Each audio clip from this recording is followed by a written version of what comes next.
사도신경으로 우리의 신앙 고백하시겠습니다.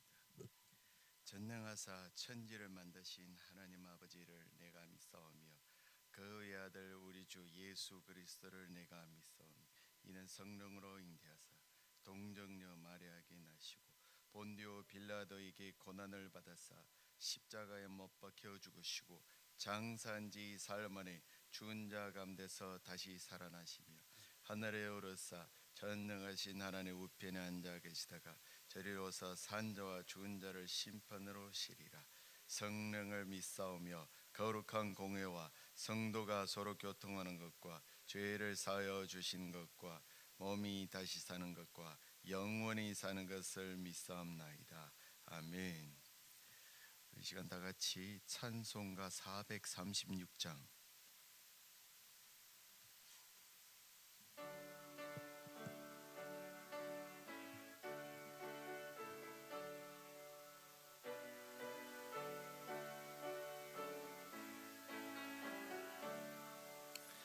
나 이제 주님의 새 생명 얻은 몸 옛것은 지나고 새 사람이로다.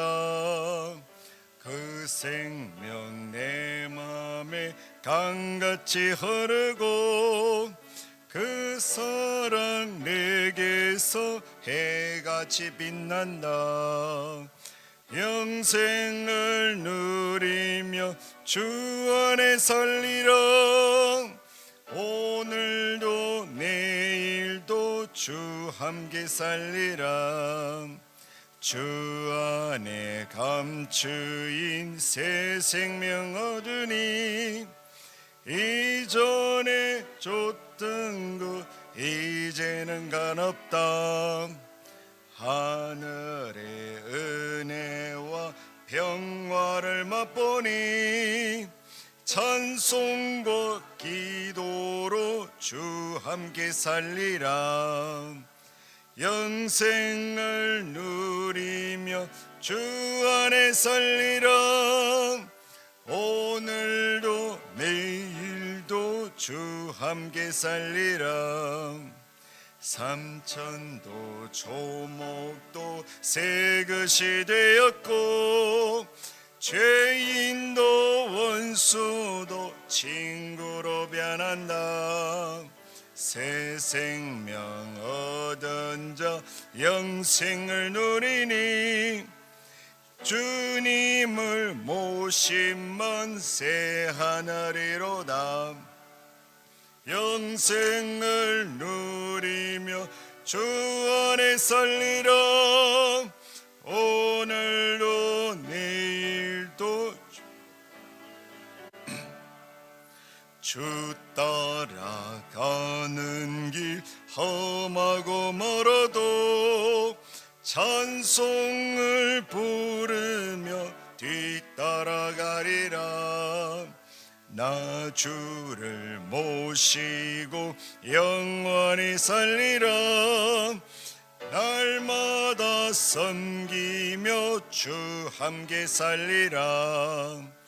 영생을 누리며 주 안에 살리라. 오늘도 내일도 주 함께 살리라. 오늘 우리 함께 나눌 말씀은 로마서 6장 1절부터 14절 말씀입니다. 로마서 6장 1절부터 14절 말씀입니다. 신약 246쪽입니다. 로마서 6장 1절부터 14절 말씀 저와 함께 한 절씩 교독하신 후에 마지막 절은 함께 읽도록 하겠습니다. 그런즉 우리가 무슨 말을 하리요? 은혜를 더하게 하려고 죄에 거하겠느냐? 그럴 수 없나니라. 죄에 대하여 죽은 우리가 어찌 가운데 살리요? 무릇 그리스도 예수와 합하여 세례를 받은 우리는 그의 죽으심과 합하여 세례를 받은 줄을 알지 못하느냐? 그와 함께 장사되었나니 이는 아버지의 영광으로 말미암아 그리스도를 죽은 자 가운데서 살리심과 같이 우리로 또한 생명 가운데 하리하여 함이라.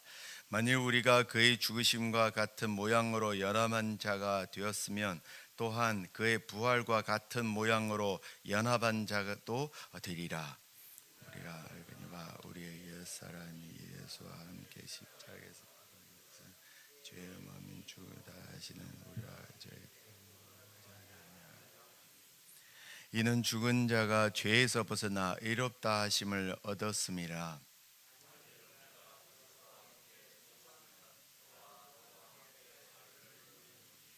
이는 그리스도께서 죽은 자 가운데서 살아나셨음에 다시 죽지 아니하시고 사망이 다시 그를 주장하지 못할 줄을 알미로라. 살아계심은 하나님께 대하여 살아계심이니 이와 같이 너희도 너희 자신을 죄에 대하여는 죽은 자요 그리스도 예수 안에서 하나님께 대하여는 살아있는 자로 여길지어다.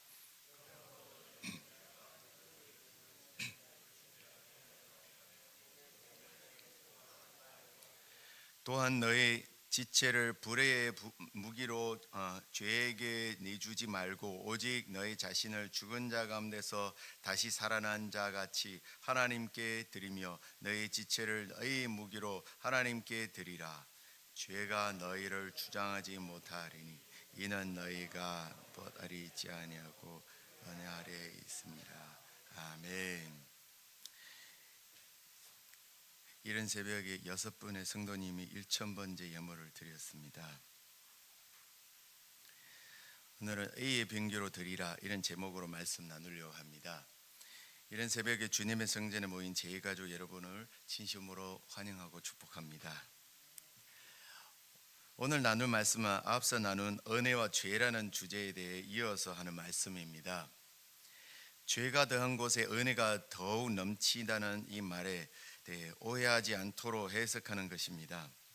그리고 그리스도와 연합한 자는 순종의 삶을 살아야 함을 강조합니다.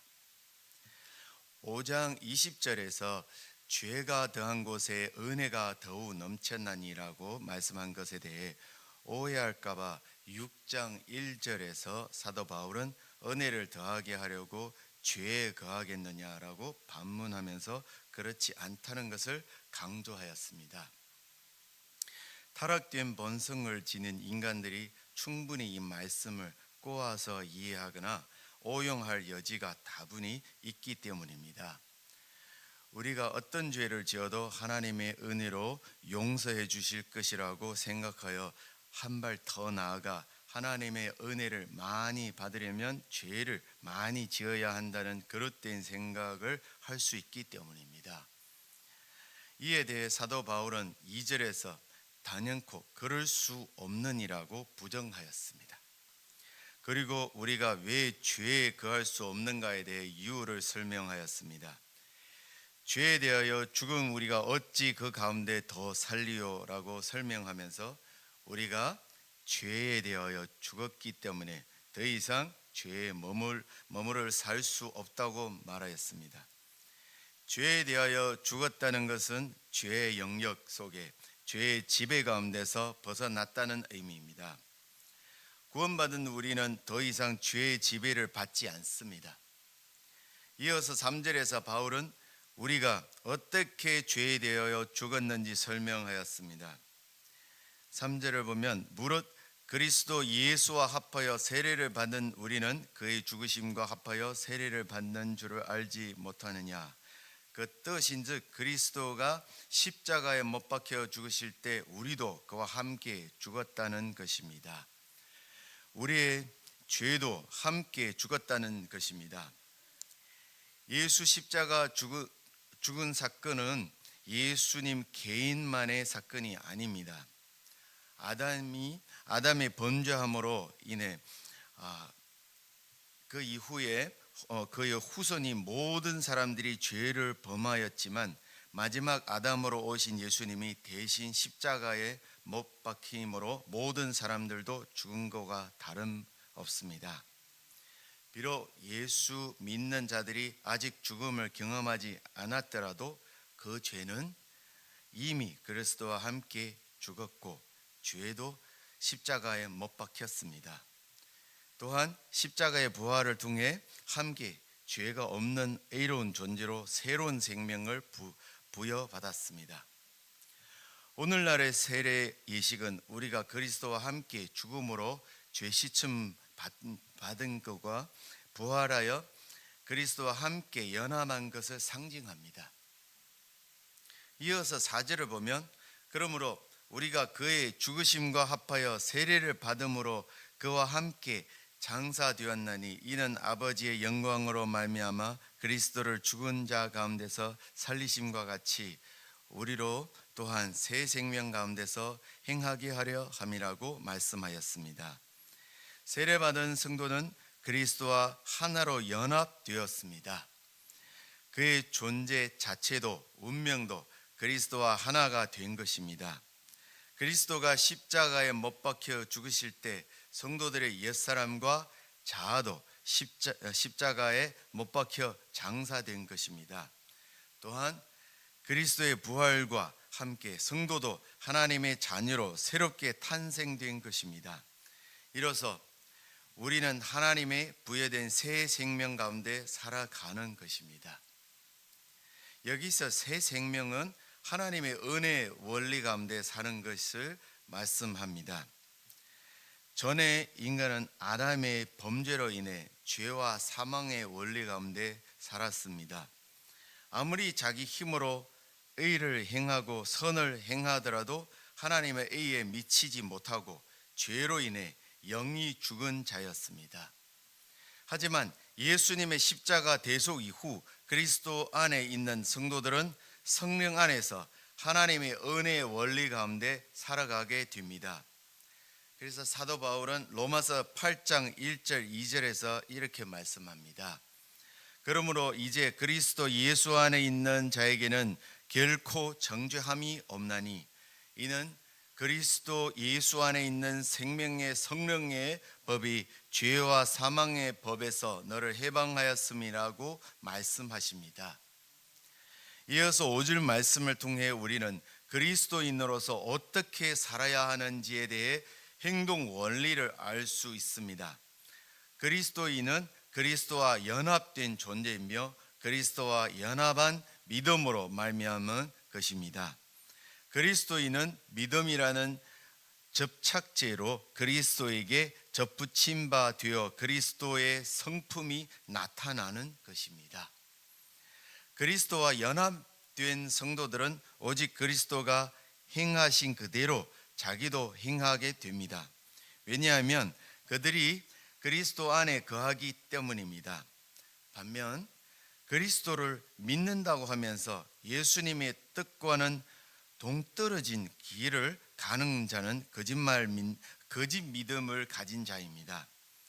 이미 내가 주 안에 주가 내 안에 거하는 그리스도인은 주와 일체가 됨으로써 주님의 뜻과 다른 방향, 다른 길로 갈 수가 없습니다.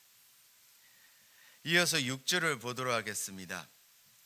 우리가 알거니와 우리의 옛사람이 예수와 함께 십자가에 못 박힌 것은 죄의 몸이 죽어 다시는 우리가 죄에게 종노릇하지 아니하려 함이라. 여기서 바울은 우리 옛사람의 몸이 죽었다고 강조하면서 예수와 함께 죄의 몸이 십자가에 못 박힌 성도는 죄의 종이 되지 않는다는 것을 말합니다. 헬라어에서 죽었다는 말은 분리되었다, 떨어져 나갔다는 뜻으로 성도의 옛사람이 현재 성도의 삶과 분리되어 아무런 상관이 없게 된다는 것입니다. 과거의 삶이 완전히 분리되어 떨어져 나간 것입니다. 죄의 유혹이 올 때마다 우리는 죄의 몸인 내 옛사람이 이미 죽었다는 것을 생각해야 합니다. 죄에 어쩔 수 없이 끌려가는 옛사람, 아담의 죄를 이어받은 옛사람, 하나님을 불신하고 불순종하는 옛사람, 이런 자아가 이미 죽어버렸다는 것을 믿어야 합니다. 우리는 죄에서 자유로워졌기 때문에 주님의 능력을 힘입어 예수님이 사탄의 유혹을 물리쳤듯이 죄를 물리칠 수 있는 능력이 있습니다. 우리 모두 주님을 의지함으로 넉넉히 죄의 유혹을 물리치고 하나님이 기뻐하시는 길로 선택하길 바랍니다. 하지만 안타깝게도 그리스도를 믿는다고 하면서도 여전히 기존 옛사람의 죄악된 습관, 삶을 청산하지 못하고 그대로 사는 사람이 있습니다. 우리의 생각이 우리의 행동을 지배합니다. 우리는 자신이 이미 십자가에 못 박혀 옛사람과 완전히 분리되어 새 생명을 얻었음을 인식하고 믿음으로 받아들여야 합니다. 그럴 때 비로소 옛사람과 구별된 새로운 삶을 시작할 수 있습니다. 이는 성도가 거룩한 삶에 이르는 비결입니다. 이어서 우리 8절 9절에 그리스도와 연합된 성도가 누리는 삶의 특권에 대해 말씀하였습니다. 바울은 성도가 그리스도와 연합되어 죽으면 또한 그리스도와 함께 부활하는 삶을 경험한다고 강조하면서 사망이 다시는 그를 주장하지 못할 줄을 알미로라고 말하였습니다. 성도 여러분, 우리는 영적으로 그리스도와 함께 부활한 자들입니다. 예수 그리스도의 부활의 생명과 연합되었기 때문입니다. 그리스도께서 부활하심으로 사망 권세가 다시는 그리스도를 어쩌지 못하는 것처럼 우리 성도들도 좌지우지할 수 없습니다. 우리들의 삶이 그리스도의 부활의 권능 가운데 살기 때문입니다. 그리스도의 부활의 생명을 지닌 성도는 설사 잠깐 죄의 유혹에 빠져 실족하더라도 다시 헤쳐나옵니다. 세상의 혼난과 어려움 가운데 넘어지더라도 7.8km 다시 일어설 수 있습니다. 이어서 12절의 말씀 보면 그러므로 너희는 죄가 너의 죽을 몸을 지배하지 못하게 하여 몸의 사욕에 순종하지 말고 라고 말씀하며 죄가 다시는 성도의 몸에서 왕노릇하지 못하도록 몸의 사욕을 순종치 말라고 합니다. 여기서 사도 바울은 성도의 몸을 가리켜 죽을 몸이라고 했습니다. 이 말에는 비록 성도가 영적으로는 그리스도와 함께 죽고 그리스도와 함께 부활한 성도이지만 성도의 몸은 아직 구속받지 못하여 그 안에 옛사람의 본성의 찌꺼기가 남아 있습니다. 우리의 몸은 아직 죄의 약한 속성을 지녔습니다. 죄의 유혹을 받으면 그 죄에 쉽게 반응하고 동조하는 옛 습관이 잔존합니다. 그러므로 우리는 우리 몸이 죄의 종노릇하지 않도록 늘 죄에 대해 저항해야 합니다. 몸의 사욕을 순종치 말고 바울의 말대로 내가 내 몸을 쳐 복종하게 해야 합니다. 내 몸을 치어라는 이 말은 전투적인 용어를 사용하는 것은 자신을 그만큼 녹다운 시켜야 한다는 말입니다. 이렇게 몸의 사욕을 철저히 굴복시켜야 합니다. 이럴 때 우리는 죄가 우리 몸에 왕노릇하는 것을 막을 수 있습니다. 이어서 13절에 자기 몸을 하나님께 의의 병기로 드리라고 말합니다. 다시 말해 우리의 몸을 불의의 병기로 죄에게 주지 말라는 것입니다. 특히 바울은 죽은 자 가운데서 다시 살아난 자 같이 자신을 하나님의 의의 병기로 드리라고 합니다. 여러분, 우리 모두 그리스도 십자가 은혜로 죄가 죽고 영원한 새 생명을 부여받은 자입니다. 그런 몸을 의의 병기로 하나님께 드리지 않고 불의의 병기로 죄에 드릴 수 없지 않습니까? 성령님이 우리 몸 안에 있어 성전인 이 몸을 불의의 병기로 드리는 것은 성전인 우리 몸을 더럽히는 것입니다. 하나님을 대항하고 공격하는 것입니다. 우리를 위해 십자가에 못 박혀 주신 주님을 배반하는 행동을 해서는 안 됩니다. 예수님의 핏값으로 얻은 거룩한 몸을 오직 의의 빙기로 하나님께 쓰임 받아야 합니다. 하나님이 은혜 가운데 거하는 참된 성도의 삶을 살아야 합니다. 오늘 말씀을 마무리하도록 하겠습니다. 사랑하는 성도 여러분, 하나님의 은혜로 예수 그리스도께서 십자가에서 단 한 번의 죽으심으로 우리의 죄의 문제를 해결하였습니다. 이제 우리는 죄에서 죽고 하나님의 의로 새롭게 살게 된 자들입니다. 따라서 이제는 이전처럼 죄의 노예로 살아가는 삶을 과감하게 거부하고 하나님께서 사용하시는 의의 무기로 드리는 삶을 살아야 할 것입니다. 죄가 여러분을 유혹할 때 단호하게 거절하십시오. 예수 그리스도의 이름으로 대적하십시오. 그리고 하나님께서 여러분의 의의 무기로 사용할 수 있도록 하나님의 뜻대로 삶을 적극적으로 살아가십시오. 거부하고 순종할 때 하나님께서 놀라운 은혜의 삶을 우리에게 베푸실 것입니다. 이런 은혜가 우리에게 충만하길 간절히 소망합니다. 기도하겠습니다. 하나님 아버지여, 오늘 말씀을 통해서 주 예수님을 믿는 성도는 죄에서 죽고 하나님의 의로 새롭게 살게 된 자인 것을 알려주셔서 감사합니다. 이제는 죄가 와서 우리를 유혹할 때 주 예수님의 이름으로 물리치고 더 이상 죄의 노예로 살지 않겠습니다. 우리를 의의 빙기로 하나님께 드려서 삶에서 하나님께 쓰임 받기를 원합니다. 주님, 이 예배 자리로 나올 때 주님의 은혜에 진심으로 감사하며 온 마음과 정성을 다해 예물을 드리는 손길이 있습니다. 그 마음과 정성을 예물을 연락하여 주시옵고 이들의 마음에 간절히 소원하는 바가 이루어지도록 응답하여 주옵소서. 모든 영광과 찬양 하나님께 올려드리며 감사없이며 살아계신 주 예수님의 이름으로 기도합니다. 아멘. 하늘에 계신 우리 아버지여, 이름이 거룩히 여김을 받으시오며 나라의 마옵시며 뜻이 하늘에서 이룬 것 같이 땅에서도 이루어지이다.